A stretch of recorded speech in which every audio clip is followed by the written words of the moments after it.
සමන්තා චක්ඛවාලේසු අත්‍රා ගච්ඡන්තු දේවතා සද්ධම්මං මුනි රාජස්ස සුනන්තු සග්ග මොක්ඛදං ධම්ම ශ්‍රවණ කාලෝ අයං බදන්තා ධම්ම ශ්‍රවණ කාලෝ අයං බදන්තා ධම්ම ශ්‍රවණ කාලෝ අයං බදන්තා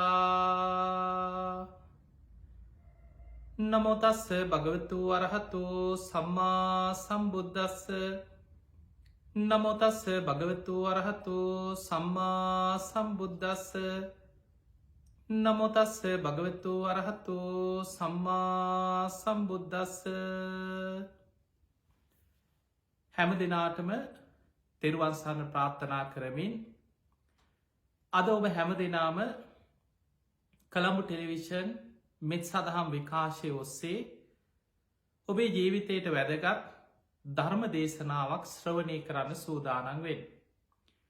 විශේෂයෙන් මේ ධර්ම දේශනාව ඕස්ට්‍රේලියාවේ සිට පටිගත කරමින් කොළඹ ටෙලිවිෂන් රූපවාහිනී නාලිකා ඔස්සේ විසිරවා හරිනවා වගේම කොළඹ ටෙලිවිෂන් Facebook පේජ් එක ඒ වගේම YouTube channel එක ඒ වගේම අපේ Facebook page සහ YouTube channel ඔස්සේ සමාජ මාධ්‍ය ඔස්සේ විශාල පිරිසකට ශ්‍රවණය කරන්න අවස්ථාව සැලසෙනවා. ඒ නිසා මේ ධර්මයේ ශ්‍රවණය කරන ලක්වාසී ලෝවාසී හැම දෙනාටමත් ඔබ හැම දෙනාටමත් මේ උතුම් ධර්ම ශ්‍රවණය නිවන් දොරටුවක් බවට පත්වේවා කියලා අපි මුලින්ම ආශිර්වාද ප්‍රාර්ථනා කරන. පිංහතුනේ අද මේ ධර්මදානමය පින ඔබ හැම දෙනා වෙනුවෙන් මේ ධර්ම දේශනාව සිදු කරන්න. කොළඹ ටෙලිවිෂන් රූපවාහිනී නාලිකාවේ පින්බර ධර්මදායකත්වය භාරගෙන කටයුතු කරන්නේ ඕස්ට්‍රේලියාවේ මෙල්බර්න්හි පදිංචි පින්වත් පිරිසක්. අද දින මේ ධර්මදානමය පින්කම සිදු කරන්නේ ඕස්ට්‍රේලියාවේ මෙල්බර්න් නුවර පදිංචි රත්නා හෙට්ටි නාරායන මහත්මිය ඒ වගේම තරිඳු කළුආරච්චි පුතණුවන් සචිනි කළුආරච්චි දියණිය ඒ වගේම අද දවසේ ජූනි මාසෙ 28 වෙනි දින උපන් දිනයේ සමරන දයාපත්ගම කළුආරච්චි තම ස්වාමි පුරුෂයාට දරුවන්ගේ පියාණන්ට තුනුරුවන්ගේ ආශිර්වාදයේ නිදුක් නිරෝගී සම්පන්නිය දීර්ඝායු සම්පන්නිය ලැබේවා කියන ආශිර්වාද ප්‍රාර්ථනයත් ඒ වගේ මේ පවුල්වල මිය පරලොවගේ ඥාතීන් සිහිපත් කළ පින් අනුමෝදන් කිරීම ධර්ම දේශනාවේ ප්‍රධාන අරමුණ. ඒ නිසා ඒ පවුලේ හැම දෙනාටමත් ධර්ම ශ්‍රවණය කරන ලක්වාසී ලෝවාසී හැම දෙනාටමත් මේ ධර්ම ශ්‍රවණය නිවන් දොරටුවක් බවට පත්වේවා කියලා අපි මුලින්ම ආශිර්වාද ප්‍රාර්ථනා කරනවා. පින්වතුනි, අද අපි ඊටාම වැදගත් ධර්ම කාරණා ටිකක් සාකච්ඡා කරන්න. ඔබේ ජීවිතේ තීරණාත්මක මොහොතක ඔබට සමහර වෙලාවට ඔබ ඉදිරිපිට ඔබේ ප්‍රියයන් ඔබෙන් වෙන්වෙන මොහොතක ඔබ කටයුතු කළ යුත්තේ කෙසේද?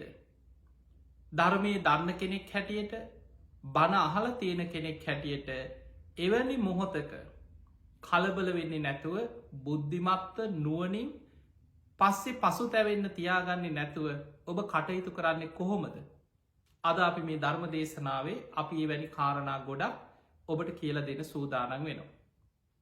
ඒ තමයි පිය විප්පයෝගෝ දුක්ඛෝ, ප්‍රියයන්ගෙන් වෙන්වීම දුකක්. අපි කැමති වුණත් අකමැති වුණත් අපේ පවුලේ 10 දෙනෙක් බොහෝම ආදරෙන් හිතවත්කමින් සහයෝගෙන් එක බත්පත බෙදාගෙන කාගෙන ජීවත් වුණත්, එක ගෙදර ජීවත් වුණත් මතක තියාගන්න කවදා හෝ මළගෙවල් 10ක්. අපේ නෑදෑයෝ ඥාති හිතවතුන් ගැන හිතන්න. අම්මා තාත්තා, ඥාතීන්, සහෝදරවරු, අසල්වැසියන්, ළඟම ඉන්න යාළුවන්, ජීවිතේ හදවතට ලං වෙච්ච පිරිස අපි හිතනවා අනේ මේ අය නම් අපෙන් ඈත් වෙන්න එපා. අපිව දාලා යන්න එපා. අපිට ඒ වගේ දෙයක් කවදාවත් අහන්නවත් නොලැබේවා. හැබැයි ඒ ප්‍රාර්ථනාව අපි තුළ තිබුණට ප්‍රියයන්ගෙන් වෙන්වීම ආරි සත්‍යයක්. අපි මේ කතා කරන කාරණයේ දුක්කාරි සත්‍යයටයි අයිති. ඉපදීමත් දුකක්, ජාතිපි දුක්කං, ජරාපි දුක්කං, ව්‍යාධිපි දුක්කෝ, මරණම්පි දුක්කං, අපියෙහි සම්පයෝගෝ දුක්කෝ, පියෙහි විප්පයෝගෝ දුක්කෝ, යම් පිච්චන්න ලබති තම්පි දුක්කං. ඔය විදියට බුදුරජාණන් වහන්සේ දුක විස්තර කරලා සංකිත්තේන පංචුපාදානක් කන්දා දුක්කා. ශංශේපයෙන් ගත්තොත්, හකුලෝල ගත්තොත් මේ පංච උපාදානස්කන්දය දුකක් කියල බුදුරජාණන් වහන්සේ පෙන්නවා. එනිසා ප්‍රියයන්ගෙන් වෙන්වීම කියන එක දුකක්. අපිට විතරක් නෙමේ. කාමලෝක ඉන්න හැම දෙනාටම පංච කාමයන් තුළ ජීවත්වෙන හැම කෙනාම දුකට පත්වෙනවා ප්‍රියයන්ගෙන් වෙන්වීම තුළ. ධර්මය සඳහන් වෙනවා අංගුත්තර නිකාය ගයිහ සූත්‍රය කියල දේශනාව. මේ දේශනාව බුදුරජාණන් වහන්සේ වදාළ මහනෙන මේ ලෝකෙ දෙවියොත් මනුස්්‍යයොත් ඔබ හොදට මේ ධර්මකාරණය තේරුම් ගන්න. මේ ලෝකෙ දෙවියොත් මනුස්්‍යයොත් ඇසට පේන රූප ජීවිතයේ නවාතැන් පොල කරගන්න. දැන් ඔබ ගලපල බලන්න මේ කාරණ කොච්චර ඇත්තද කියලා. කනට ඇහෙන සබ්ද ජීවිතයේ නවාතැන් පොල කරගන්න. නාසයට දැනෙන ගඳ සුවද ජීවිතයේ නවාතැන් පොල කරගන්න. දිවට දැනෙන රසය ජීවිතයේ නවාතැන් පොල කරගන්න. කයට දැනෙන පහස ජීවිතයේ නවාතැන් පොල කරගන්න. මේ පංච කාමයන් ගැන හිතහිතා ඒවට ඇලුම් කරමින් ඒවත් තුළ සැපය සතුට සොම්නස හොයමින් පංච කාමයන් තුළ ජීවත්වෙන කාමලෝකයේ දෙවියොත් මනුස්යොත් ජීවත්වෙනවා. දැන් ඔබ හිතන්න මේ කාරණය ඔබේ ජීවිතේ ඔබ වැඩිපුරම ඇහෙන් දකින්න කැමති ඔබ ප්‍රිය කරන අය. ඔබේ දරුව, ඔබේ දෙමව්පියෝ, ඥාතීන්, ඔබේ ගෙවල්දරවල්, ඔබේ යානවාහන, ඔබේ වස්තුව මිලමුදල් මගේ කියලා ගොඩ ගහගත්ත පංචකාම දේවල් ඇස ප්‍රිය කරන්නේ ඒකට. ඒ තමයි ජීවිතයේ නවා තැන්පොල. ඔබ කනෙන් අහන්න කැමති ඔබ ප්‍රිය කරන අයගේ හඬ, ඒ අයගේ කතා, ඒ අයගේ කටහඬ, ඊළඟට ඔබ විදින්න කැමති පොඩි දරුවෙක් ගැන හිතන් මේ දරුවගේ රූපය, දරුවගේ කටහඬ, දරුවගේ සුවඳ, දරුවත් තුරුල් කරගෙන මේ මගේ පුතා කියලේ දැනෙන හැඟීම ඒවට ඇලුම් කරනවා, ඒවට ආස කරන. ඔය විදිහට මේ ලෝකෙ දෙවියොත් මනුස්්‍යයොත් පංච කාමයන් තුළ ජීවිතයේ නවාතැන්පල කරගෙන ජීවත්වෙනවා. ඒක තමයි කෙලෙස්වල ස්වභාවය. හැබැයි බුදුරජාණන් වහන්සේ වදාළ මහණෙන ඇසට පේන රූප අනිත්‍යයි. අපි කැමති වුණත් අකමැති වුණත් ඒවා අනිත්‍යයි, වෙනස් වෙනවා. කනට ඇහෙන ශබ්ද අනිත්‍යයි. අපි කැමති වුණත් අකමැති වුණත් ඒවා වෙනස් වෙලා යනවා. නාසයට දැනිච්ච ගඳ සුවඳ අනිත්‍යයි, ඒවා වෙනස් වෙනවා. දිවට දැනෙන රස වෙනස් වෙනවා. කයට දැනිච්ච පහස වෙනස් වෙන අනිත්‍යයි. හැමදා මේ පංචකාමයන් තුළ සැපය සතුට අපි කැමති විදිහට පවත්තන්න බෑ. ඒවා අනිත්‍යයි, වෙනස් වෙනවා. ඒවා අනිත්‍ය වෙලා යනකොට ඒවා ජීවිතයේ නවාතැන් පොල කරගත්ත කෙනෙකුට ඒ ගැන තියෙන ඇල්ම අතහරින්න සිද්ධ වෙනවා. ඇල්ම අතහැරගන්න බැරිවීම නිසා මේ ලෝකෙ දෙවියොත් මනුස්්‍යයොත් දුකසේ හැඩූ කඳුලින් විලාප දෙනවා, කෑගහනවා, පපෝට ගහගන්නවා, සිහි නැතුව ඇදගෙන වැටෙනවා, මං කොහොම දෙයා නැතුව ඉන්නේ කියලා දරාගණ්ඩ බැරුව දුක්වෙනවා. දෙවියුත් එහෙමයි, මනුස්්‍යයොත් එහෙමයි. පංච කාමයන් තුළ ජීවත්වෙන, පංච කාමයන් තුළ සැපය සතුට සොම්නස හොයෙන කෙනාට ඒ පංච කාමයන් අතහරින්න සිද්ධ වෙනකොට අතහැරගන්න බැරිවීම නිසාම දුක්වෙනවා. අන්න ඒ නිසා පිංහතුනේ අපි කාටත් අපි කැමති වුණත් අකමැති වුණත් ප්‍රියයන්ගෙන් වෙන්වීම, පිය විප්පයෝගෝ දුක්කෝ, මේ දුක අපි කරායනවා. අද අපි මේ ධර්ම දේශනාවද ඔබට විශේෂයෙන් සිහිපත් කරන්න උත්සාහ කරන්නේ ප්‍රියයන් ඔබෙන් වෙන්වීම තුළ ඔබට කොච්චර දුකක් ඇති වුණත් ඔබ කොහොමද හිත හදාගෙන කල්්‍යයාන මිත්‍රයෙක් වෙන්නේ. ඔබේ මරණාසන්න ඥාතියට කල්්‍යයාන මිත්‍රයෙක් වෙන්නේ. පරලවින් අනුග්‍රහයක් කරන්න. ඒ කෙනා උපදින තැනට සුගතියක යන විදිහට ඔබ කොහොම දේ කෙනාට පිහිටවෙන්. ඉතාම වැදගත්දයක්. අපි දන්නවා සාමාන්‍ය සමාජය තුළ බොහෝ දෙනෙක් කොච්චර බණහල තිබුණත් බණ දන්නවා. බණ අහනවා. ඒ අයි දන්නවා කෙනෙක් මරණාසන්න වෙනකොට කෑගහන්න හූතියන්න හොඳ නෑ කියලා දන්නවා. හැබැයි දැනගත්තට දැනගත් පමණින්ම මරණාසන්න කෙනෙක් ඉදිරී හැසිරෙන්න ඒ වෙලාවට සිහිය පිහිටන්නේ නෑ.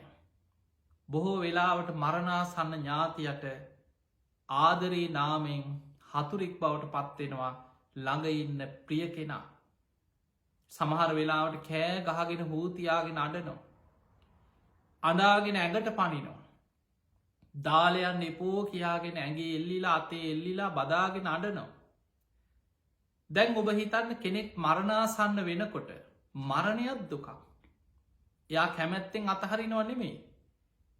එයා කැමති නෑ තමන්ගේ දරූ නෑදැයි වතහැරල යන්න. කොච්චර අකමැති වුණත් එයාට දැන් යන්න වෙලා. එයාට මරණය ලං වෙලා. අකමැත්තෙන් වුණත් තමන්ගේ ඥාතීන්ගේ සමුගන්න වෙච්ච වෙලාව. ඒ වගේ වෙලාවට ධර්මය සිහි කරලා හිත ශක්තිමත් කරලා කරපු පිනක කුසලේක හිත පිහිටෝනො ඇරෙන්න. අනිත් නෑදෑයෝ යාලුවෝ ඥාතීන් වටකරගෙන අඩන්න කෑගහන්න හූතියන්න පටන් ගත්තොත්. ඔබ හිතන්න මරණාසන්න කෙනෙක් කොච්චර අසරණද කියලා. ඒ නිසා පිංහතුනේ මරණාසන්න කෙනෙකුට කල්්‍යයාන මිත්‍රයෙක් වෙන්න දක්ෂවේ. ඒ කෙනාට පරලවින් සංග්‍රහයක් කරන්න සුගතියක යන්න උපකාර වෙන විදිහට ඒ කෙනාට පිහිටවෙන්. අපි දන්නේ නෑ ඔබටද මටද මේ බණහන අයගෙන් කාට කවද කොයි මොහොතේ ඉස්සරවේද අපි දන්නේ. මරණයට වයසක් නෑ. මරණයට තැනක් නෑ. මරණයට කුලබේද ජාතිබේද වර්ණබේද ඔය කිසි දෙයක් මරණයට අදාලනෑ. කෙනෙක් උගත්ද නූගත්ද කුලවද්ද කුලහීනද මෙයා බලවතෙක්ද මෙයා දුප්පතෙක්ද හීන කෙනෙක්ද ප්‍රනීත කෙනෙක්ද කොහෙ කෙනෙක් ඒව එකක්කත් අදාලනෑ. ඉපදුනානං නත්ති ජාතස් සමරණ. උපන්නාව කිසිම කෙනෙකුට නොමැරීඉන්න පුළුවන් ක්‍රමයක් නෑ කියලා බුදුරජාණන් වහන්සේ පෙන්වේ. එහෙමනං ඉපදුනානං අපි කවුරුත් කවදක් කොත්තන කොයි මොහොතේ හෝ ඒ කාන්තෙන් මරණයට මූුණ දෙනවා මයි. අන්නේ කාරණය ඔබ හොඳට හිතේ පිහිටවාගෙන ඒ මොහොතේ බුද්ධිමත්ව කටයුතු කරන්න නං ඔබ මරණාසන්න මොහොතේ ස්වභාවය හොඳට තේරුම් ගන්නට ඕන. අපි බලමු මරණාසන්න මොහොතක මතුවෙන කර්ම ගැන. ධර්මය සඳහන් වෙනවා මරණාසන්න කෙනෙකුට බලවත් වෙන්න පුළුවන් කර්ම කීපයක් ගැන. ඒ තමයි ගරුක කර්ම. ආසන්න කර්ම. ආචින්න කර්ම කටක්තා කර්ම කියලා කර්ම හතරක් ගැන ධර්මී විස්තර වෙන. ගරුක කර්ම. මරණාසන්න කෙනෙකුට මරණ මංචකයේ මුලටම බලවත් වෙලා ඊළඟ උපත තීරණය කරන්න හේතුවෙන ප්‍රබල කර්මයක් තමයි ගරුක කර්ම. දැම් මේ හැම කර්මයක් කොටස් දෙහිකට බෙදෙනවා කුසල් අකුසල් හැටියට. දැන් ඔබ තේරුම් ගන්න ගරුක කර්මවල තියෙනවා ගරුක කුසල්. ඒ වගේම ගරුක අකුසල් කියලා. ගරුක කුසල් කියලා කියන්නේ කෙනෙක් මරණාසන්න කාලේ ධ්‍යාන වඩලා තියෙන. හොඳට සමාධිය වඩපු කෙනෙක්. මරණාසන්න මොහොතේ ඒ අන්තිම කාලෙ පවා සමාධිය පිරිහෙන් නැතුව ඒ ධ්‍යාන පවත්වගෙන හිටපු කෙනෙක් නං මරණින් මත්තේ ඒ කාන්තෙන් බ්‍රහ්ම ලෝකෙක උපදිනවා. ඒකට කෙනක් ගරුක කර්මයක්. එක ආනන්තරිය කුසලයක් හැටියට පෙන්න්නනවා. ඒ කාන්තෙන් ඊළඟ ජීවිතය විපාක දෙන කුසලයක්. ඊළඟට ගරුක අකුසල්. ගරුක අකුසල් කියලා කියන්නේ අකුසල් අතර ඊළඟ ජීවිතය ඒ කාන්තේ විපාක දෙන භයානක අකුසල් පහක් බුදු හාමුදුරුව පෙන්නවා. පංචානන්තර අකුසල්. ඒවට ධර්මය කෙනවා ගරුක අකුසල්. තමන්ගේ මව මැරීම, පියා මැරීම, රහතන් වහන්සේ නමකගේ ජීවිතය තොර කිරීම, බුදු කෙනෙක් මරන්න බෑ කාටවත් මතක තියාගන්න. බුදු කෙනෙක්ගේ ජීවිතය විනාස කරන්න පුළුවන් කෙනෙක් මේ දෙවියන් බඹුන් මරුන් සහිත ලෝකේ, ශ්‍රමණක් බ්‍රාහ්මණයන් සහිත ලෝකේ මාරයාටවත් බුදු කෙනෙක්ගේ ජීවිතය විනාස කරන්න බෑ. යම් රාත්‍රියක බුදුරජාණන් වහන්සේ සියලු කෙලෙසුම් ප්‍රහාණය කළ සම්බුද්ධත්වයට පත්වෙනවද. උන්වහන්සේ සම්බුදු කෘත්‍ය අවසන් කරලා ආයු සංස්කාරයන් අතහැරලා පිරිනිවන් පාන අධිෂ්ඨාන කරලා සිය කැමැත්තෙන් අනුපාදිශේෂ පරිනිර්වාණයෙන් යම් දවසක බුදු කෙනෙක් පිරිනිවන් පානවද එතෙක් බුදු හාමුදුරන්ගේ ජීවිතයට අනතුරක් කරන්න ලෝකෙ කාටවත් බෑ. ඒක ලෝක ධර්මතාවයක්, මේ විශ්වයේ තියෙන ධර්මතාවයක්. පංචානන්තරි අකුසල් හැටියට කරන්න පුළුවන් එකමදේ බුදුරජාණන් වහන්සේගේ ශරීරයේ ලේසෙලවීමක් පමණයි. දේවදත්ත ඒ අකුසලේ සිදු කරගත්තා. අපි කෙනා ලෝහිත් උපාදක මේ ලේ සෙලවීමේ අකුසලේ. ඊළඟට සංගභේදය. ඒ සංගභේදයක් සාමාන්‍යද අපි ගමු සාමාන්‍ය කෙනෙකුට හිතෙන්ට පුළුවන් ඔය පන්සලේ එක්ක දායක සභාවක ප්‍රශ්නයක් හරි පන්සල්වල ප්‍රශ්නයක් අපි දන්න ඔය ගම්වල පන්සල්වල සමහර කේලන් නිසා හාමුදුරුවරු තරහ වෙනවා බිඳවනවා. එතකොට කෙනෙක් කියන්න පුළන් අන්න ඔයා අර කියපු කේලම නිසා අර හාමුදුරුව දැන් අපි එක තරහ වෙලා ඔයා සංගභේදයක් කෙරෙවා කිය. ඒ කේලම කොහොමත් අකුසලයක් තමයි. හැබැයි ඒ ආනන්තරි අකුසලයට වැටෙන්න සංගභේද අකුසලයක් නෙමේ. ආනන්තරි අකුසලයක් වෙන්න නම් සංගභේද අකුසලය උපසම්පදා භික්ෂුවක් වෙන්නට ඕන. උපසම්පදා භික්ෂුවක් පෝය කරන උපසම්පදා සීමාවක් තුළදී අධර්මවාදී අවිනයවාදී කරුණු පදනං කරගෙන ධර්ම විනේ දර භික්‍ෂූන් වහන්සේලා අතරින් කොටසක් තමන්ගේ මතයට වෙනම නතු කරගන්න. වැරදි මිත්‍යා මතවාදයක් තුළ. එතකොට එතන ඉන්න ව්‍යක්ත ප්‍රතිබල භික්ෂුවක් පෙන්නල දෙනවා. ඔබහන්සේ ඔයිදේ කරන්න එපා මේක ධර්මයට එකඟ නෑ විනයට එකඟ නෑ.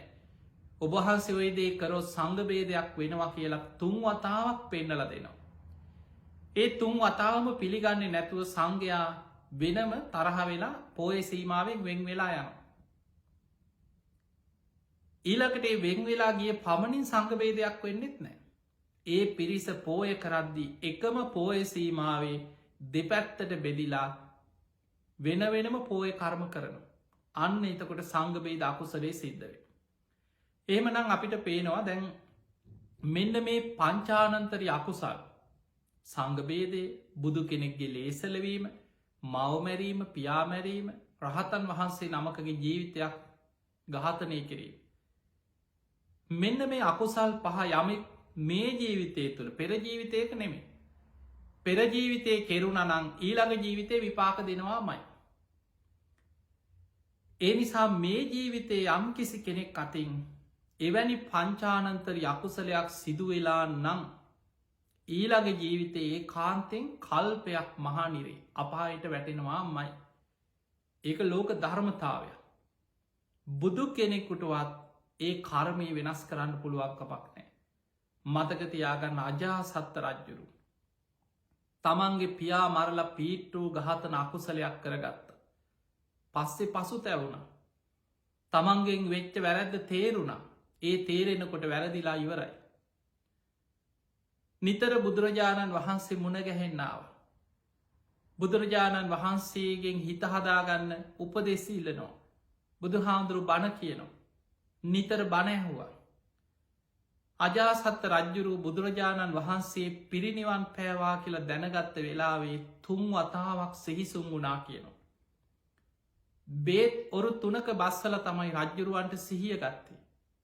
ඒ තරන් දුක දරාගන්න බැරුව සිහිසුම් වුණා. ඔබ දන්නවා අජාසත්ත රජ්ජුරුව ධාතුන් වහන්සේලා ඉල්ලගෙන සේනාවක් කරගෙන ගියා. එදා ද්‍රෝණ බමුණ ධාතුන් වහන්සේලා බෙදල දෙද්දී අජාසත්ත රජ්ජුරුවන්ටත් ධාතුන් වහන්සේලා ද්‍රෝණයක් ලැබුණ. එකැන බුදු සිරුරේ සියලු අස්ති ධාතුන් වහන්සේලාගෙන් අටෙන් එකක් එක් ද්‍රෝණයක්. අද අපි දන්නවා රුවන්වැලි මහා සෑයි ද්‍රෝණයක් ධාතුන් වහන්සේලා වැඩඉන්න. එවැනිම ප්‍රමාණයක් එදා ධාතුන් වහන්සේලා බෙදන වෙලාවේ අජාසත්ත රජ්ජුරුවන්ටත් ධාතුන් වහන්සේලා ද්‍රෝණයක් ලැබුණ. තමන්ට ලැබිච්ච ධාතුන් වහන්සේලා අරගෙන බොහෝම සද්ධාවෙන් රජග හනුවරට ගිහිල්ලා. චෛත්‍යයක් හදලා පුදුම සද්ධාවෙන් බුදුහාමුදුරන්ට ඇපෝපස්ථාන කරනවා වගේ මේ චෛත්‍යයට සද්ධාවෙන් ගෞරවයේ බැදුම් පිදුම් කරා. බුදුරජාණන් වහන්සේ පිරිනිවන් පාල මාස 3ක් යන තැන. ප්‍රථම ධර්ම සංගායනාවට රාජ්‍ය අනුග්‍රහය දුන්නේ අජාසත්ත රජ්ජුරු. ශාසනයේ ධර්මවිනය ආරක්ෂා කරන්න විශාල සේවාවක් අජාසත්ත රජ්ජුරුවන්ගෙන් පසුකාලීනව සිද්ධ වන. එතකොට රජ්ජුරුව ගොඩක් පින් කරා. හැබැයි මතකතියාගන්න ධාතුන් වහන්සේලා ද්‍රෝණයක් වඩම්මල චෛත්‍යයක් හැදුවත්. ධර්ම සංගායනාවක් කරත් මොන තරන් රහතන් වහන්සේලා ඇසුරු කරත් මොන තරම් පින් කරත් ඒ සියලු පිනට වඩා පිනේ විපාක නැති වෙනවා නෙමේ. කෙනෙකුට හිතන්න පුළඟා එහෙනම් ඉතින් පින් කළ වැඩක් නෑනේ එහෙම හිතෙන්ට පුළුව. මතකතියාගන්න පිනේ විපාක නැතිවෙන්න. හැබැයි ඒ පින විපාක දෙන්න කලින් මරණ මංචකයේ මුලට මතුවෙලා ඇවිල්ලා ඒ කාන්තයෙන් විපාක දෙන්නේ ආනන්තරිය කර්ම. ඒවට කියන ගරුක කර්ම කියලා එකයි. මරණ මංචකයේ කාන්තෙන් විපාක දෙනවා අජාසත්ත රජ්ජුරු අදත් අපාය පැහෙනවා. කල්පයක් මහානිරේ. හැබැයි අජාසත්ත රජ්ජුරු අපාය පැහිලා ඒ අකුසල විපාක ගෙවල අවසන් වෙන දවසට අපායෙන් චුත වෙලා ඇවිල්ලා අරකරපු පින් සියල්ල බලවත් වෙලා පසේ බුදු කෙනෙක් බවට පත්වෙනවා කියල සඳහන් වෙන. ඒ නිසා මතකතියාගන්න මරණ මංචකයේ කෙනෙකුට මුලටම මතු වෙලා ඊළඟ ජීවිතයේ විපාකයක් ලැබෙනවනම් ප්‍රබල විපාකයක් එකන කාටවත් වෙනස් කරන්න බැරි විදිහට ඒ කර්මවලට ධර්මී ගැන ගරුක කර්ම කියලා. දැන් අපි දන්නවා එහෙමනම් සාමාන්‍ය කෙනෙක් අතින් ගරුක කර්ම ගරුක කුසල් කියන්නේ ධ්‍යානයක් වඩාගෙන ඒ ධ්‍යානය පිරිහෙන් නැතුව මරණාසන්න කාලි පවා පවත්වනවා කෙනෙක සාමාන්‍ය කෙනෙකුට අමාරු දෙයක්. ඊළඟට ආනන්තරි අකුසල් අතර වුණා. අද කලාතුරකින් කොහේ හරි ගමක කොහේ හරි පැත්තක තමන්ගේ අම්ම මරපු පියාමරපු එවැනි ආනන්තරි අකුසලේක වර්තමානි කරන්න පුළුවන් ඔය වගේ දෙයක්. එවැනි අකුසලයක් කරගත්ත කෙනෙක් කලාතුරකින් කොහරි ඉන්න පුළුවන්. සාමාන්‍ය කෙනෙකුට ඒ කර්මිත් කෙරෙන්නේ අඩුයි. එතකොට ඔන්න ගරුක කර්ම කෙරිලා නැත්නම් දැන් අපි ගරුක කර්ම පැත්තකින් තියමු. ගරුක කර්ම කෙරිලා නැති කෙනෙකුට මරණ මංචකයේ ඊළඟට බලවත් වෙන ප්‍රධානම කර්මය තමයි ආසන්න කර්ම. ඔන්න ඔතනදි තමයි අර මරණාසන්න ඥාතියගේ ළඟඉන්න අයගේ නෑදෑයෝ යාළුව හිතවත්තු මරණාසන්න කෙනා ළඟඉන්න කෙනාට ලොකු වගකීමක් ලැබෙන්නේ ඔතනදී. ආසන්න කර්ම. ආසන්න කර්ම කියන්නේ කොටස් දෙකකට බෙදෙනවා. ආසන්න කුසල් ආසන්න අකුසල් හැටියට. ආසන්න කුසල් කියලා කියන්නේ මරණාසන්න මොහොතේ තමන්ගේ ජීවිතයේ වෙලා තියෙන අකුසල් යටපත් වෙලා මරණ මංචකේ කුසලයක් මතුවෙන. ඒ මොහොතේ පිනක් මතු වෙලා සුගති යන්න පුළුවන්. අර කරපු අකුසල් යටපත් කරගෙන මරණ මංචකේ කුසලයක් මතු කරන්න පුළුව. ඒක කරන්න හැකියාව තියෙන්නේ සමහර වෙලාවට හොඳට සිහිනුවනින් ඉන්න කෙනෙක් නම් තමන්ටත් ධර්මය මෙනෙහි කරලා කුසලයක් බලවත් කරන්න පුළුව. එක්ක තමන්ගේ ඥාතියකුට දරුවෙකුට ළඟ ඉන්න කෙනෙකුට බුද්ධිමත් කෙනෙකුට පුළුවන් කනට කරලා හරි අම්මට මතක යම්ම මෙහෙම පින් කරා අම්ම බුදුගුණ ගැන හිතන්න රුවන්වැලි මහා සෑය ගැන අම්ම සිහි කරගන්න ශ්‍රී මහා බෝධිය ගැන හිතල අම්ම හිතෙන් හරි වන්දනා කරන්න ඒ වගේ කනට කළ බුදුගුණ කියනවා කරපු පිනක් මතක් කරලා දෙනවා අන්නේ වෙලාවට සමහරය අපි දන්න අනේ සාදු අනේ සාදු කියාගෙන පණ යනවා එතකොට අර ළඟ හිටපු කෙනා මරණාසන්න කෙනෙකුට කල්්‍යයාන මිත්‍රයෙක් වෙලා. ඒ මොහොතේ අකුසලයක් බලවත්වෙන්න ඉඩ නොදී මරණ මංචකී කුසලයක් මතු කරලා දුන්න. අන්න ආසන්න කුසල් කියන්නේ වට. ආසන්න කරම. ඒ මොහොතේ බලවත්වෙන්න පුළුවන්. ඒ නිසා තමයි ඉස්සර ඔබ දන්නවා පින් පොතක් කියලා. පින් පොත් ගැන අහල ඇතිනේ. අපේ පැරැන්න තුළ තිබුණ පින් පොත. දුටුගැම රජ්ජුරුවන්ටත් තිබුණකින පින් පොතක්. තමන් කරපු පින්කං මේ පොතේ ලියලා නිතර සිහි කරගන්න මං මෙහෙම පින් කරා මෙහෙම පින් කරා කියලා ඒ කරපු පින් බලවත් කරගන්න. පින් පොතේ ලියලා තියාගන්න. නිතර පෙරල බලනවා. පොඩි දරුවෙකු තැන් ඇස් දෙක පේෙන් නැත්නම් වයිසට ගිහිල්ලනම් කියවන්නත් අමාරුනම් අර පින්පොත දිහා බැලුවත් මේ මගේ පින්පොත මං පොත් පිරෙන තරම් පින් කරගත්තා කියලා සතුටක්. පොඩිලාමයකුට හරි කියනවා මට ඇහෙන්න මේක කියවපන් කියලා පොඩිලාමයකුට හරි කියලා අහගෙන ඉන්නවා. පරණ ආච්චිල සියල එහෙම පුරුදුනා. දුටුගැම රජ්ජුරු මරණාසන්න වෙච්ච වෙලාවේ පින් පොත කියද්දී කරපු පින්කම් බලවත් වනා කියල සඳහන් වෙනවා. ඒ නිසා මරණාසන්න කෙනෙකුට පිනක් කුසලයක් සිහිපත් කරලා දීම ඉතාම වැදගත්දයක්.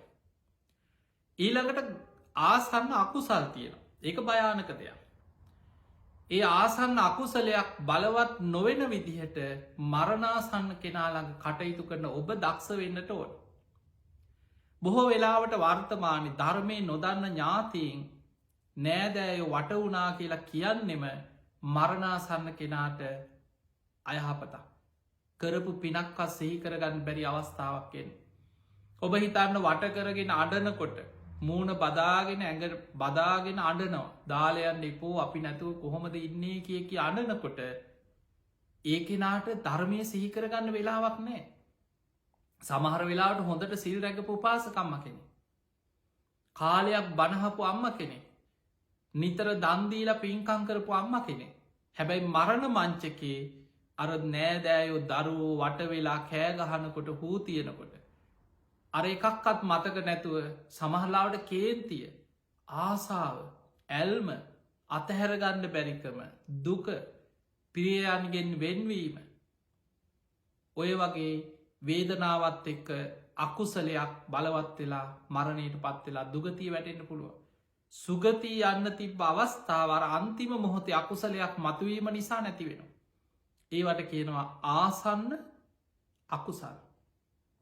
ඒ නිසා මතක තියාගන්න ආසන්න කර්මයක් හැටියට මරණ මංචක අකුසලයක් බලවත් නොවෙන විදිහට ඔබ කටයුතු කරන්න දක්ෂවෙන්.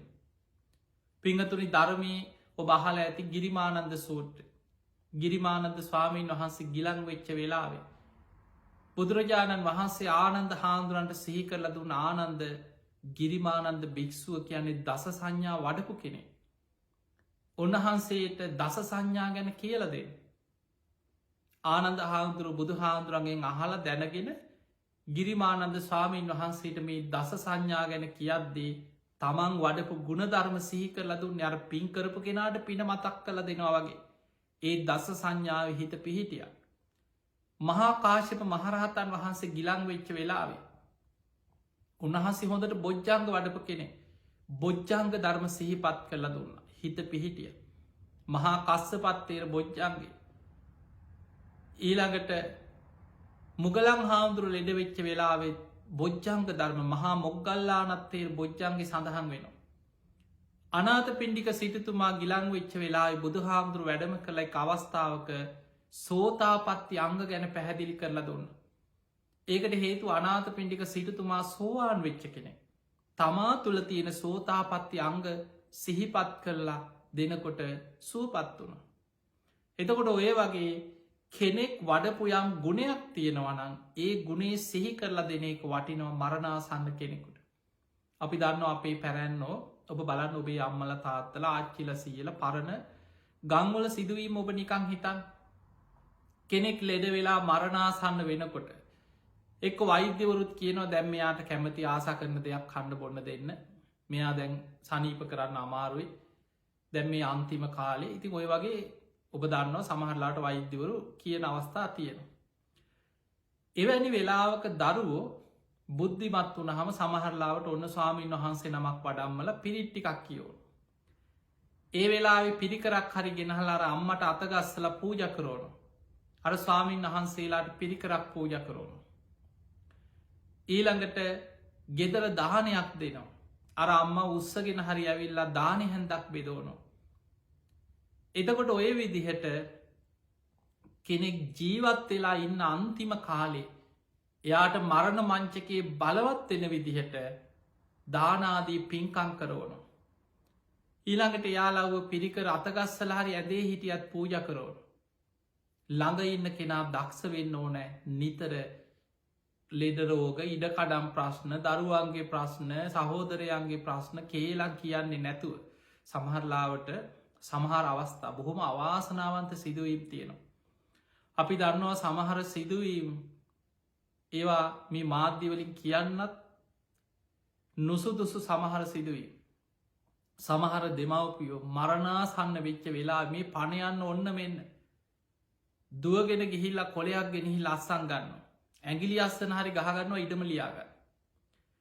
එක්කො මරණාසන්න වෙලාවේ අම්මල තාත්තල ළඟයි නම් පුළුවන් තරන් කනට දෙන්නේ. අම්ම අරයට තමයි වැඩිපුර සලකන්නේ. මහගෙදර ලියලා තියෙන ලොකුව කාට ඇයි අපි ළමයි නෙමෙයිද. ඔහොම කිය අර මරණාසන්න දෙමවපියන්ට තව තවත් පීඩාවල් දෙනවා. මරණාසන්න මොහොතෙත් හදන්න පලිගන්න තමන්ට ඉඩමි කොටසක් වැඩිපුර දුන්නෑ කියල්. එදකොට මේ වගේ දරුවෝ නෑදෑය වටවුනාට පස්සේ අර මරණාසන්න කෙනෙකුට කුසලේක පිනක හිත පිහිටවන්න බැරිවෙන. ඒ නිසා පිංහතුනේ කවමදාවත් මරණාසන්න කෙනෙකුට මොකද ඔබට ඔබේ ජීවිතය ඕන තරන් එහෙම අවස්ථා එන්න පුළුවන්. සමහරලාට ඔබ වෛද්‍යවරයක්න වෛද්‍යවරයෙක්න හෙදියක්න රෝහල් කාර්යමණ්ඩලේ කෙනෙක්න ඔබ ඉදිරිපිට ඔබේ ඇස් ඉදිරිපිට කොච්චර ලෙඩ්ඩු රෝගී මැරිල ඇත්ද. සමහර වෙලාවට ඔබ වැඩිහිටි නිවාසක කටයුතු කරන කෙනෙක්න. ඊළඟට ඔබ ඔබේ නෑදෑයෝ ගැන හිතන්න ඔබේ ආච්චිල සීයලා සමහට අම්මතාත්ත සහෝදරේ මියගිය අවස්ථා ඇති ඔබ ඉදිරිපිට. එක් ඔබේ නිවෙස ළඟ අසල් වැසියෙක් වෙන්න පුළුවන්. දන්න කියන නෑයෙක් වෙන්න පුළුවන්. කවුරු හරි එවැනි අවස්ථාවක ඔබ බුද්ධිමත්වෙන් කෙනෙක් නොදන්නකමට කෑගහගෙන හූතියාගෙන දඟලනවා නම් බුද්ධිමත්ව කියල දෙන්න ඕක කරන්න එපා. මේක අනතුරක් ඒ කෙනාගේ හිත හදන්න ළඟට ගිහිල්ලක් පිනක් කුසලයක් සිහි කරලා දෙන්න ධර්මයක් කියන්න.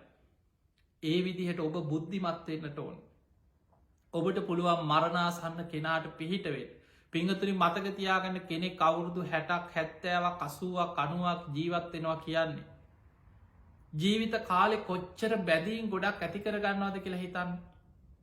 මොකද අපි මේ කතා කරන්න මේ සෝවාන් වෙලා මැරෙනයි ගැන නෙමෙයි. කෙනෙක් සෝතාපන්න වෙලා නං ඉන්නේ කවුරු වට වෙලා හෝ තිබ්බත්. මරණාසන්න මොහොතේ වට වෙලා පොළුවලින් ගැහුවත්. කොච්චර වද දුන්න සෝවාන් වෙච්ච කෙනා සුගතිී අනේක වලක් කන්න බෑකාටවත්. දැන් ඔබ දන්නවාට බිම්බිසා රජ්ජුරු බිම්බිසා රජතුමා සෝවාන් වෙච්ච කෙනෙ. හැබැයි හිර කුටියක දාලා වද දුන්න. යටිපතුල් පලල ගිනි පොකුරුට ඇවිත් දෙව්වා කිය. උඩ එල්ලලා යටිපතුල් පලලා වද දුන්න කිය. එතකොට ඒ තරම් වදදීලා කන්න නොදී වදකිව ලවා වදදීලා වදදීලා ගිනි පොකුරුට ඇවිත් දෙව්වත් එච්චර දුක්විඳල මැරුණා. සෝවාන් පලට පත්වෙච්ච කෙනා සතරාපායි මිදිච්ච කෙනෙ. සදහටම මිදිච්ච කෙනෙ. ආයි මරණ මොහොත්තේ බලවත් එන්න දෙයක් නෑ අමුතුවෙන් අපායගාමි කර්මය. බුදුරජාණන් වහන්සේ පෙන්වේ සෝවාන් වෙච්ච කෙනා සතරාපායකට වැටෙනවා කියන එක සිද්ධ නොවෙන දෙයක්. එහෙමනම් අපිට පේනවා පෘතජ්ජන කෙනාටයි මේ අනතුරතිය ධර්මය අවබෝධ නොකරපු කෙනාට මරණාසන්න මොහොත තීරණාත්මක තැන. එවැනි තැනකදී ඔබ බුද්ධිමත්වෙන් ඔබ ගොඩාක් ධර්මී දන්න නැති කෙනෙක් වෙන්න පුළුවන්. හැබැයි ඔබට පුළුවන් බුදුගුණ ටික කනට කළ බුදුගුණ සීකරවන්න සද්ධාව හිත පිහිටවන් මතකතියාගන්න ධර්මී සඳහන් වෙනවා මරණ මංචකේ බුදුගුණ ගැන හිත පිහිටියෝ.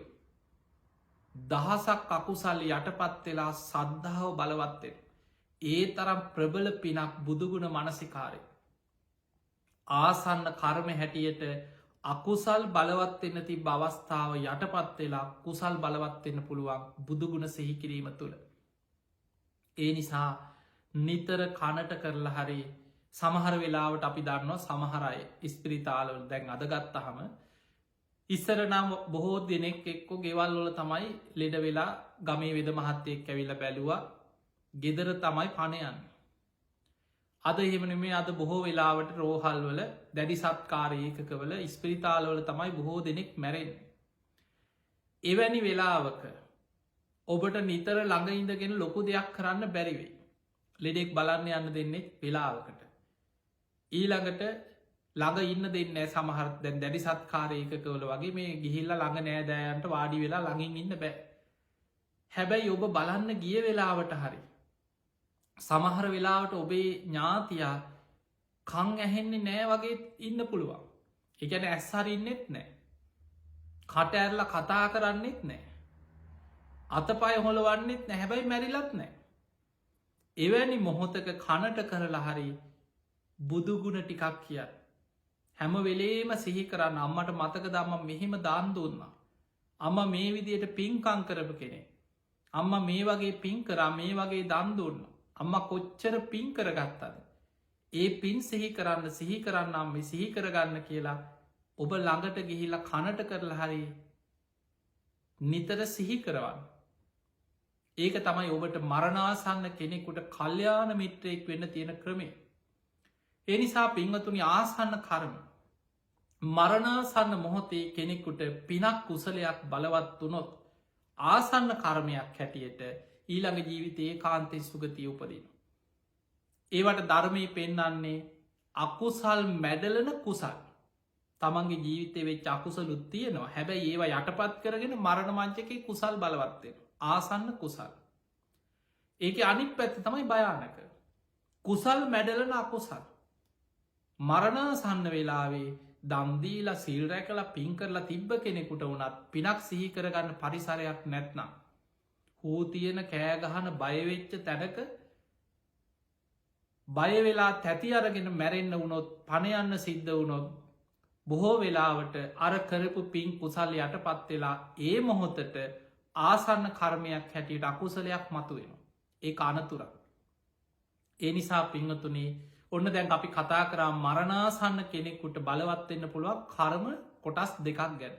එකක් තමයි ගරුක කර්ම ඊළඟ කර්ම කොටස තමයි ආසන්න කර්ම. ඊළඟට තවත් එකක් තියෙනවා ගරුක කර්මයක් හැටියට කර්මයක් කෙරලා නැත්නම්. ආසන්න කර්මයක් හැටියට විශේෂෙන් මරණ මංචකේ යමක් බලවත් වනෙත් නැත්නම්. ආචින්න කර්ම. ආචින්න කියලා කියන්න නිතර පුරුදු කරපුදේ බලවත්වෙන්න අවස්ථාව වැඩි ඊළඟට. එකන තුන්ගනි අවස්ථාව අර අවස්ථා දෙක යෙදුන් නැත්නම් නිතර පුරුදු කරපු දේ බලවත්වෙන්න තියෙන අවස්ථාව වැඩි. ඒ නිසා මතක තියාගන්න නිතර බුදුගුණ සිහි කරපු කෙනෙක්ටං එයාගේ හිත හැමවෙලේම බුද්ධානුස්සතියේ මනසිකාරය තුළයි පවති. එයාට බුදුගුණ සිහි වෙනවා. බයක්කාවත් මරණ බයක්නෙ පොඩි බයක් නෙමේ. දැම් බලන්න දජග්ග සූට්‍ර බුදුහාන්දුරු පෙන්නුවේ භයංවා චම්බිතත්තංවා ලෝ මහන්සුවා. කෙනෙකුට බයක් ඇතිවෙනවා. චම්බි තත්තන් තැති ගැනීමක් ඇතිවෙන. ලෝමහන්සෝවා ලොමු ඩැහැ ගැනීමක් ඇතිවෙන. එතකොට එවැනි බයක් තැති ගැනීමක් ලොමු ඩැහැ ගැනීමක් ඇති වුණත් බුදුගුණයි හිතන්න කිව. බුදුගුණ සිහිකරගන්න බැරිවුණොත් ධර්මය ගුණ සිහි කරන්න. එහෙම බැරිවුණොත් සඟගුණ සිහි කරන්න තුනුරුවන්ගුණ සිහි කරන්න. එතකොට කාලයක් මේ තුනුරුවන්ගුණ සිහි කළ පුරුදු වෙච්ච කෙනාට මරණ මංචකෙත් තුනුරුවන්ගුණ සිහි කරනවා. අපි දන්න අපේ පුරුද්ධ දැන් ඔබ හිතන් සාමානෙන් අපේ ශ්‍රී ලාංකයේ පිරිස ඔබේ අම්මල තාත්තලා බයවෙච්ච ගමන් ආය අපි අමුතුවෙන් ඕක කියන්න ඕන්න ඇන්නේ. බයක් වෙච්ච ගමන් ඉතිවිසෝ ගාථාව තමයි කියවෙන්. සමහරලාවට මේ ගාථාව පැටලෙනවා. ඉතිපිසෝ භගවා අරහම් බුද්ධෝ කිය හරි ඕක පටල පටල හරි බයවෙච්ච ගමන් ඉතිපිසෝ ගාථාව කියනවා. ඒ අපි පුරුදු වෙච්චද ඒක නිරායාසයෙන්ම කියවෙන්. බයක් වෙච්ච ගමන් බුදුගුණ සිහි කරන්න. හැබැයි අර්ථ වසයෙන් සිහි කරන්න සද්ධාවෙන් සිහි කරන්න. එතකොට බය තැති ගැනීම දුරුවෙන විදිහටම ඒ සද්ධාව හිතේ බලවත්වෙන. ඒ නිසා නිතර තුනුරුවන්ගුණ සිහිකරපු කෙනාට මරණ මංචකේ තුනුරුවන්ගුණ සිහිවෙන්න තියෙන අවස්ථාව වැඩි. ඊළඟ ඒක තමයි නිතර අනිත්‍ය සිහිකරපු කෙනෙක් නම්. හොඳට භාවනා කරපු සිල් රැකපු හොදට ධර්මාවබෝධයට කාලයක් වීරිය ගත්ත කෙනෙකුට අනිත්‍ය සිහිකරපු කෙනෙකුට අනිත්‍ය සිහිකරද්දිම හිත පිහිට. අර දස සංඥා වඩපු ගිරිමානන්ත හාමුදුරුවන්ට දස සංඥා කියද්දිම හිත පිහිටිය. බොජ්ජංග ධර්ම වඩපු කෙනාට බොජ්ජංග ධර්ම කියද්දි හිත පිහිටිය. ඒ වගේ කෙනෙක් වඩපුදේ නිතර පුරුදු කරපුදේ මරණ මංචකේ බලවත්වෙන්න පුළුවන්. ඒවට කියන්නේ ආචින්න කරම. හැබැයි ඒ වගේම තමයි අකුසල් පැත්ත. ඒකෙත් කුසල් අකුසල් දෙකම තියෙන. නිතර අකුසල් කරපු කෙනාට ඒ අකුසලේම බලවත්වෙන්න තියෙන අවස්ථාව වැඩි. තැංගො බහල ඇති අර බුදුරජාණන් වහන්සේ රජගහනුවර වේළුවනී වැඩයි නැද්දි වේළුවනාරාමයට අල්ලපු ඇටේ හිටිය චුන්ද සූකරක. එයාගේ මුළු ජීවිතය පුරුදු කරේ ඌරු මරණයක. හැම වෙලාම දවසකට ඌරෙක් දෙන්නෙක් මරණවාමයි. ඒක දවසගානි පුරුද්දක් විශාල ඌරු කොටුවක් දාගෙන ඌරු මරමරා හිටි. තමන් ලෙඩ වුණා ඌරෙක් වගේම කෑග ගහ හිටිය. මරණ මංචකෙත් බලවත් වනේ ඒ ස්වභාවයමයි. අර පුරුද්ධ ඒ විදිහටම බලවත් වනා ඌරෙක් වගේම කෑගහල පණගිය. අකුසල් කරපු කෙනාට පවකං කරපු කෙනාට නිතර පුරුදු කරපු කෙනාට මතකතියාන හැම වෙලේම හොරකමට පුරුදු වෙච්ච මනසක් නම් තියෙන්නේ ඒව මතක් කෙනෙක වලක්ව ගන්න පුළුවන්කමක් නෑ. හැම වෙලායම පවකාරකමට ප්‍රාණගාතයට නැඹුරු වෙච්ච හිතක් නම් තියෙන්. ඒවා හිතට ගලාගෙන ඒක වලක්වන්න අමාරුයි. ඇයි පුරුද්දේ. නිතර බොරුවෙන් බේබදුකමින් සල්ලාලකමින් ජීවත්වෙච්ච කෙනාට පංච දුෂ්චරිතය එදිච්ච කෙනාට ඒවා සිහිවෙන එක වලක්ව ගන්න අමාරුයි. ඒ නිසා පිංහතුනේ ආචින්න කියලා කියන නිතර පුරුදු කරපු දේ බලවත්වෙන්න තියෙන අවස්ථාව වැඩි. ඒකයි බුදුරජාණන් වහන්සේ පෙන්වේ මහනෙනි සංසාර ගමනේ බය දකින කෙනා නිතර පුරුදු කරන්න කියනවා කාරණම් පහක් සද්ධාව සිල්වත්කම දහම් දැනුම ත්‍යාග සම්පත්තිය ප්‍රඥාව ඔන්න ඔය කරුණු පහ නිතර පුරුදු කරන්න. එතකොට ඒ කරුණු පහ මරණ මංචකේ බලවත්වෙන්න තියෙන අවස්ථාව වැඩි. නිතර සද්ධාව පුරුදු කරපු කෙනාට මරණ මංචකෙත් සද්ධාවම බලවත්තේ. නිතර සිල් රැකලා සීලේ මෙනෙහි කර හිටපු කෙනාට මරණ මංචකෙත් ඒ සීලේම බලවත්තේ. නිතර බණහපු ධර්මයට ආසකරපු ධර්මය සිහිකර හිටපු කෙනාට මරණ මංචකෙත් ඒකම බලවත්තේ. නිතර දන්දීපු මං මෙහෙම පින්කරා මෙහෙම පින්කරා කියලා ඒ දානය සිහිකර බලවත් කරපු කෙනාට මරණ මංචකෙත් ඒකම් බලවත්තේ. නිතර භාවනා කරපු ප්‍රඥාව වඩපු කෙනාට මරණ මංචකෙත් ඒකම් බලවත්තේ. එනිසා පිංහතුනී නිතර පුරුදු කරන්න සද්ධහා සීල සුත ත්‍යාග ප්‍රඥා. ඒවට කියන්නේ සේක බල. මේ සේක බල ධර්ම නිතර පුරුදු කරපු කෙනාට ඒ සේක බල ධර්ම බලවත් වෙලායනවා. අන්නේ නිසා මරණාසන්න මෝතේ අසරණ නොවෙන්න නං ඔබ නිතර සද්ධාව දියුණු කරන්න. නිතර සිල් රකින්න. නිතර පින් කරන්න කරපු පින් නිතර සිහි කරන්න. පුළුවන් තරම් භාවනා කරන්න. ඔබේ හිත හැම වෙලාම කුසලයක් තුළ පුරුදු කරන්න දක්ෂවේ. ඊළඟට මේ මරණාසන්න කෙනෙකුට බලවත් එන්න පුළුවන් තවත් කර්මයක් තියෙන අවාසනාවන්තීට නම. ඒ තමයි අර ගරුක කර්මයක් හැටියට කර්මයක් බලවත්තුන් නැත්න. ආසන්න කර්මයක් හැටියට විශේෂයෙන් කුසල් යටපත් කරගෙන අකුසලයක් හරි අකුසල් යටපත් කරගෙන කුසලයක් හරි බලවත්තුනෙත් නැත්න. ආචින්න කර්මයක් හැටියට නිතර පුරුදු කරපු දේකුත් බලවත් එන්න දෙයක් නැත්නම්. කටක්තා කියලා කර්ම ස්වභාවයක් ගැන ධර්මය පෙන්න. කටක්තා. පිංහතුන මේ කටක්තා කර්මය කියලා කියන්නේ දුරුවල අවස්ථාව. එවැනි මොහොතක තමන්ට වුවමනාවෙන් යමක් කරන්න බැරි දුර්වල වෙලාවක දුර්වල කර්මයක් බලවත්තේ. ඒක යන ඔබ හිතන්න මෙහෙම තත්ව දැ සමහරයි ඉන්නවා මරණාසන්න වෙනකොට සිහිකල්පනාව නෑ.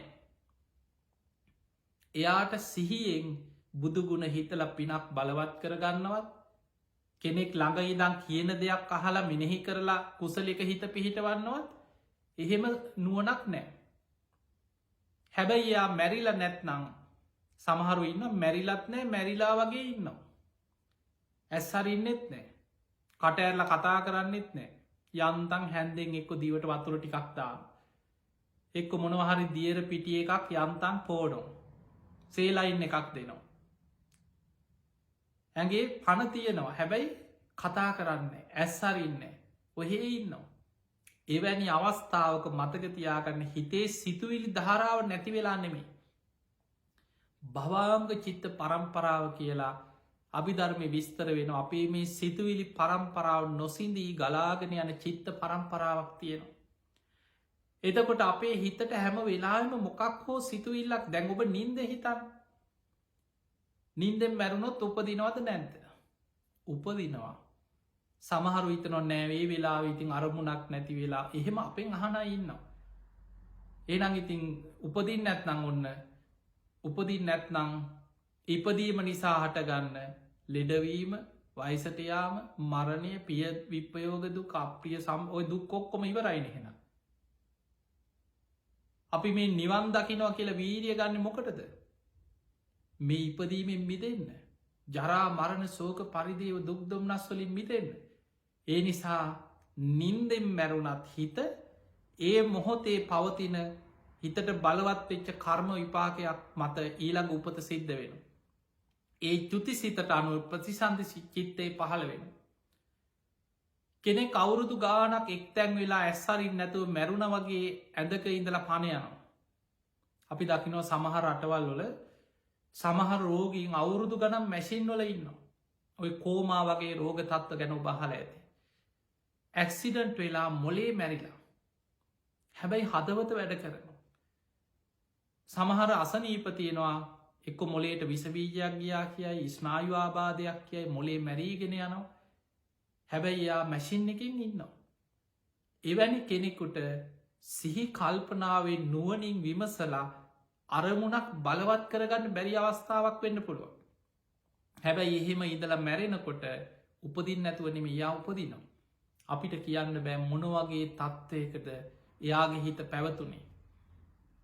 එයාගේ පණ යනකොට එක්වර මැසින් එක ගලෝන වෙලාවක එයාගේ හිතට බලවත් එච්ච සිතේ තිබ්බ සිතුවිලි ධාරාව තුළ යම් සිතක් අන්තිම සිත හැටියට මතුවනාද ඊට අනුව ප්‍රතිසන්ධ චිත්තය පහළවේ. ඒ නිසා මතක තියාගන්න මරණාසන්න මොහොත කියන්නේ කෙනෙක්ගේ ජීවිතයේ තීරණාත්මක තැන. අපි අද මේ ධර්ම දේශනාවවිදි කතා කරේ අපිට මොකක්ද ඒ වෙලාවෙ කරන්න පුළුවන්. මරණාසන්න කෙනෙක් ඉදිරියේ එයා සිහියෙන් ඉන්න වෙලාවකන ඔබට ලොකු දෙයක් කරන්න පුළුව කල්්‍යයාන මිත්‍රයෙක් වෙන්න පුළුවන්. ඒ කෙනා බය කරන්න නැතු ඒ කෙන අසරණ කරන්න නැතු. ඒ කෙනාට අකුසලයක් තරහක් කේන්තියක් ඇති නොවෙන විදිහට. හිත හදන් ධර්මය සිහි කරලදෙන් මේක තමයි ලෝක ස්වභාවය කියලා අනිත්‍ය මෙනෙහි කරලදේ. බුදුගුණ සිහි කරලා දෙන්න ධර්මී ගුණ සිහි කරන්න සඟගුණ සිහි කරලදේ. කරපු පින්කම් මතක් කරන්න අම්මට මතක යම මෙහෙම පින් කර තාත්තට මතකද මේ වගේ පින් කරා අපි මෙහෙම පින්කං කරා ඒ පින් සිහි කරගන්න කියලා පින බලවත් කරන්න. ඒක තමයි ඔබට මරණාසන්න කෙනෙක් වෙනුවෙන් කරන්න තියෙන විශාලම යුතුකම. පිය විප්පයෝගෝ දුක්කෝ ප්‍රියයන්ගෙන් වෙන්වීම දුකක් මයි. හැබැයි ඒ දුක ඔබටද මටද අපි කාටද කාට කවද කොත්තන කොයි මොහොත ඉස්සරවේද අපි දන්න. ඒක තමයි ලෝක ස්වභාවය. හැබැයි ජීවිතය යථා ස්වභාවයේ තේරුම් අරගෙන ධර්මය තුළ ජීවත්තෙන්. කරුණු පහක් නිතර පුරුදු කරා. එතකොට මරණ මංචක ඔබ අසරණ වෙන්න. මරණ මංචක අසරණ නොවෙන්න නං මැරෙන්න්න වැටෙන කංගින් එපා ධර්මය අහන්. මැරෙන්න්න වැටෙන කංගින් එපා පිනක් කරන්න. මැරෙන්න්න වැටෙන කංගින් එපා ධර්මය අල්ලන්න. මරණ මංචක අසරණ නොවෙන්න නං හොඳට සිහිනුවන තියෙන වෙලාවේ කරුණු පහක් පුරුදු කරන්න. ඒ තමයි සද්ධාව, සිල්වත්කම, දහම් දැනුම, ත්‍යාග සම්පත්තිය, ප්‍රඥාව. මේවට ධර්මය කියැනෙ සේක බල ධර්ම කිය. මෙන්න මේ සේක බල ධර්ම දියුණු කරගෙන. ඔබ හැම දෙනාටම මේ ලැබිච්ච මනුස්ස ජීවිතය අවසන් වෙන්න පෙර සද්ධහාදී ගුණ ධර්ම දියුණු කරගෙන. උතුම් වූ ධර්මයම අවබෝධ කරගන්නම ධර්මයම දියුණු කරගෙන ධර්මාවබෝධ පිණිසම මේ ධර්මශ්‍රවනය ආශිර්වාදයක්ම වේවා වේවා වේවා කියල අපි ආශිර්වාද කරනවා. එමනම් පිංහතුනි අද මේ ධර්මය ශ්‍රවණය කරපු ඔබ හැම දෙනා ධර්මශ්‍රවනයෙන් ඩැස් කරගත් සියලුපි සියලු දෙවියෝ සාධකාරදිදී මේ පින් අනුමෝදන් වෙත්වා දෙවියන්ගේ දිවි අස ඉසුරු වර්ධනය කරගෙන සියලු දෙවියෝ උතුම් නිවනටම පත්වේවා කියල සාදු කියල දෙවියන්ට පින්දේ. ඒ වගේම ඔබ හැම දෙනා නමෙන් මිය පරලෝගේ සියලු ඥාතීන් සිහිපත් කරගෙන ඒ අයටත් පින් අනුමෝදන් කර. විශේෂෙන් අද මේ ධර්ම දේශනාව සිදු කරන පිංහතුන්ගේ අරමුණු අතර සඳහන් වෙනවා.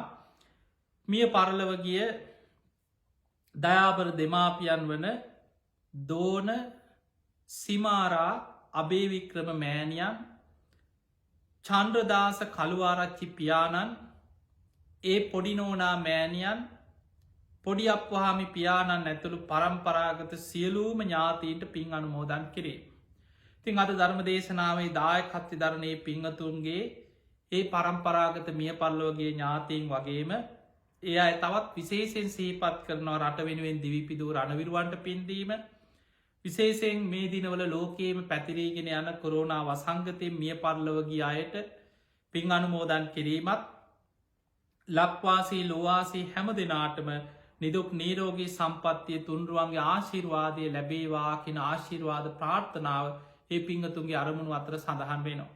ති මේ ධර්ම දේශනා විශේෂයෙන් ඔස්ට්‍රේලියාවේ පදිංචි මෙල්බන් නුවර ඔස්ට්‍රේලියාවේ සිටින රත්නා හෙට්ටි නාරායන මහත්මිය, තරින්දු කළුආරච්චි පුතනුවන්, සචිනි කළුආරච්චි දියණිය මේ පිංහතුන් එකතු වෙලා විශේෂෙන් අදදින ජූනි මාසෙ 28 වෙනි දින උපන්දිනය සමරන ඒ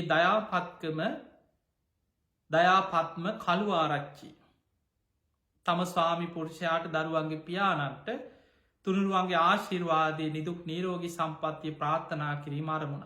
ඉතින් එහෙමනම් ජූනි 28 වෙනි දින උපන්දිනයේ යෙදෙන දයාපත්ම කළුආරච්චියේ පියාණන් ඒ ස්වාමි පුරුෂයා එතුමන් නිදුක් ඒවා නිරෝගී වේවා සුවපත් වේවා. සියලු දෙවියන්ගේ පිහිට රැකවන තුනුරුවන්ගේ ආශිර්වාදය සැලසේවා. ඒ වගේ මේ පවුලේ හැම දෙනාටමත් ධර්ම ශ්‍රවණය කරපු ලක්වාසී ලොවාසී හැම දෙනාටම විශේෂෙන් කළම්බු ටෙලිවිෂන් මෙත් සඳහම් විකාශය ඔස්සේ මේ ධර්මය ශ්‍රවණය කරන ලක්වාසී ලොවාසී හැම දෙනාටමත් ඒ වගේම ෆේස්බුක් ඔස්සේ YouTube නාලිකාවන් ඔස්සේ සමාජ මාධ්‍ය ඔස්සේ ලක්ෂ සංඛ්‍යාත පිරිසකට විසුරවා හරින මේ ධර්මශ්‍රවණය කරන ලක්වාසී ලොවාසී ඔබ හැම දෙනාමත් නිදුක්කේවා නිරෝගිවේවා සුවපත්තේවා. සියලු දෙවියන්ගේ පිහිට රැකවන තුනුරුවන්ගේ ආශිර්වාදය ඔබ හැම දෙනාටම සැලසේවා.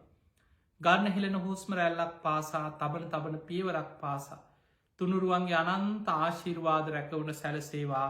හැම දෙනාට මුතුම් වූ ධර්මාවබෝධය පිණිසම මේ පින ආශිර්වාදයක්ම වේවා වේවා වේවා කියල අපි ආශිර්වාද කරන. ඔහොම වන්දනා කරගන්න.